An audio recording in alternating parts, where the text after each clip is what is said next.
Quando ti vengono a trovare questi piccoli, no? Insomma, io sono piccolino, 7.000, 30.000 su Facebook, però insomma ti segue qualcuno e ti vengono a chiedere consigli perché sono piccoli, sono appena nati, no? Sono appena nati su YouTube, sono giovani, non hanno tanto seguito, là mi chiedono delle perle, ma come si fa? Ma come... Perché tu hai appena cominciato, no? Lei dove si trovava e come si chiama il suo canale? Secondo me non stiamo male intanto. Io sono Frax. Secondo me stiamo male, Frax. Birra non più ghiaccia che spacca i denti. Esatto. L'ostentazione positiva è quando un Frax, che non si presenta in frac, ma come è giusto che sia, molto easy, guarda quanto sono easy io.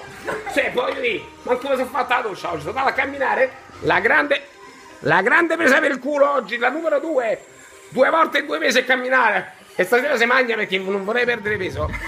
Ti scrive con la massima purezza, la massima libertà, la massima apertura mentale, che dice: te voglio venire a salutare perché sei proprio un coglione, mi dice. No, perché quanti ti seguono, Frax?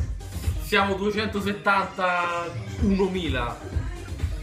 Non ci ammancano. È emozionante, eccola là, ha fatto cadere la birra.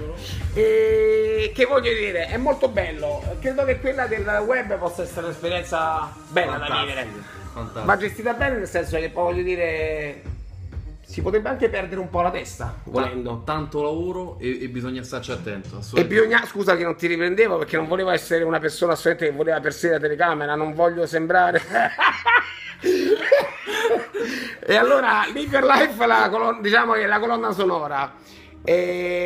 Sfatiamo questo fatto: essere youtuber, che per voi è un lavoro, che il povero assicuratore, che non è un assicuratore povero, lavora e fino alle 4 di notte prova a metterci in mezzo, è diverso. C'è un gran culo dietro. C'è un grandissimo culo, un grandissimo. Perché bisogna smettere di pensare che guadagnate facilmente questi soldi. Nessuno ti regala i soldi, nessuno ti regala mai niente. Ah, quindi due sacchi non me ne portate. Io non so quanto dura il mio hard disk. Non dobbiamo essere lunghi perché i miei video non devono essere lunghi. L'ostentazione positiva voglio rappresentare. Il piacere dei rapporti disinteressati. Certo, uno con 2,75 eterosessuale da me non cerca niente. Grande opportunità, grazie di essermi venuto a trovare e viva la vita. È grande uomo, ragazzi, fate bene. Grosso, sicuramente grosso. No, grande, oltre che grosso, ovviamente. Grosso di cuore e grande d'animo. Havana Club, sono arrivate che 2 cani, E viva la vita. Tutta la vita, ma bella per te.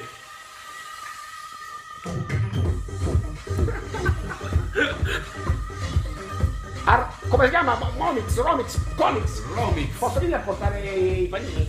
Ma voglia, ma no, sul palco ti voglio io su Romix. Se salgo sul palco non scendo più, sono un egocentrico insicuro. Viva la vita, bella per te!